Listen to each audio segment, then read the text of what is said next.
नमस्कार मंडळी, मी तुमचा लाडका मित्र वरद विजय चव्हाण आणि मी तुम्हा सर्वांचं माझ्या युट्यूब चॅनलमध्ये स्वागत करत आहे.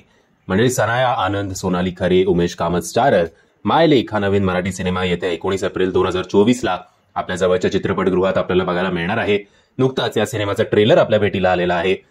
या सिनेमासाठी या रिअल लाईफ माय लेक खूप साऱ्या ठिकाणी प्रमोशनल ऍक्टिव्हिटीज करताना सुद्धा दिसत आहेत, जे अनलाईक मराठी सिनेमा आपण बघतो, खास करून प्रमोशनचा जो काही ट्रेंड असतो तो असो. ओव्हरऑल ट्रेलर बघून पुन्हा एकदा जसं टीजर बघितलं होतं तसंच एक चांगला प्रवास आपल्याला आपल्या डोळ्यासमोर अनुभवायला मिळणार आहे माय लेकीचा. हेच आपल्याला या ट्रेलरवरनं सुद्धा कळत आहे.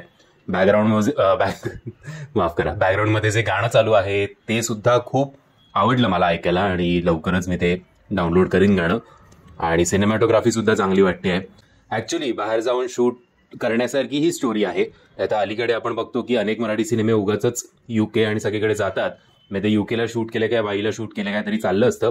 बट एक सिंगल मदर, तिची मुलगी आणि तिच्या त्या ॲक्सेंटमुळे एकदम शुद्ध मराठी नसल्यामुळे ते वाटतं पण आहे की ही तिकडेच कदाचित बॉर्न अँड बॉटअप जरी नसली तरी जेव्हापासून समज यायला लागते तेव्हापासून ही तिकडेच वाढलेली असावी आणि म्हणून तिचा तो ॲक्सेंट सुद्धा मराठीचा खास करून तो या रोलला खपून जातो.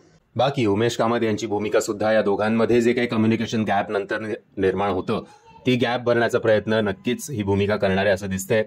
सुरुवातीला आपण बेस्ट फ्रेंड्स होतो आणि आता अचानक कुठे काय सगळं बिघडलं. You tell me Maugham what went wrong. So एक चांगला अप्स अँड डाऊन्सवाला प्रवास आपल्याला या सिनेमाच्या माध्यमातून बघायला मिळणार आहे. आणि आता माझी सुद्धा लेक आहे जी आता 6 वर्षाची आहे. सो खूप काही शिकण्यासारखं आहे प्रत्येक भावी पॅरेंट्सना किंवा नुकतेच झालेल्या पॅरेंट्सना, भले तो मुलगा असो किंवा मुलगी असेल. बट जरी सुद्धा आय थिंक प्रत्येक पालकांनी किंवा माझ्या जनरेशनमधल्या मुलांनी आणि त्याच्या पत्नीने हा सिनेमा बघायलाच हवा. आणि एक फ्रेश मराठी सिनेमा वाटतोय. सो एफर्ट्स घेतल्या त्यात काही शंका नाही. असा पाट्या टाकलेला मराठी सिनेमा नाही वाटत आहे.